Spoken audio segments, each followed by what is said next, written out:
Destiny 2000 লিমিটেডের chairman Mohammad Hossain ও ব্যবস্থাপনা পরিচালক মোহাম্মদ রফিকুল আমিনের মুক্তির দাবিতে রাজধানীতে সংবাদ সম্মেলন করেছেন বিনিয়োগকারী, ক্রেতা ও পরিবেশকরা। সকালে জাতীয় প্রেস ক্লাবে সংবাদ সম্মেলনে তারা বলেন, ডেস্টিনিতে সকলের বিনিয়োগ সুরক্ষিত রয়েছে। প্রতিষ্ঠানটির প্রতি ক্রেতা পরিবেশকরা পুরোপুরি আস্থাশীল।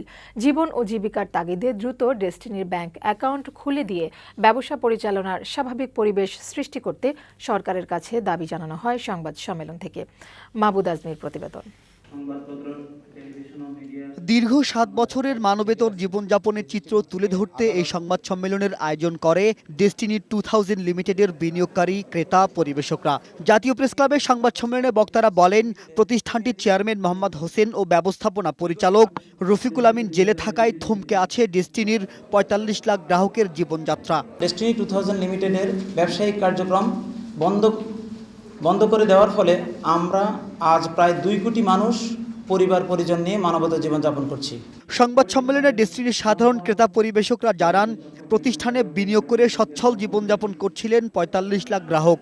কিন্তু কোনো অভিযোগ না থাকা সত্ত্বেও বিনা দোষে জেলে রাখা হয়েছে ডেস্টিনির চেয়ারম্যান ও ব্যবস্থাপনা পরিচালককে। আমাদের কোনো অভিযোগ নেই, তাহলে কার অভিযোগে কার সাথে আজকে ডেস্টিনি গ্রুপ অবরুদ্ধ, আমাদের কর্মসংস্থান অবরুদ্ধ, কাদের সাথে আমাদের এমডি চেয়ারম্যানকে জেলে রাখা হয়েছে?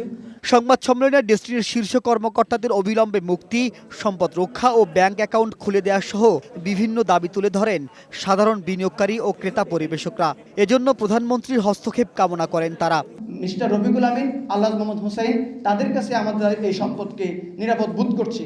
একমাত্র আমাদের যদি বিনিয়োগ আমরা টাকা পেতে চাই, আমাদের শুধু একটা রাস্তা হচ্ছে আমাদের এমডি এবং চেয়ারম্যানকে মুক্তি দেওয়া।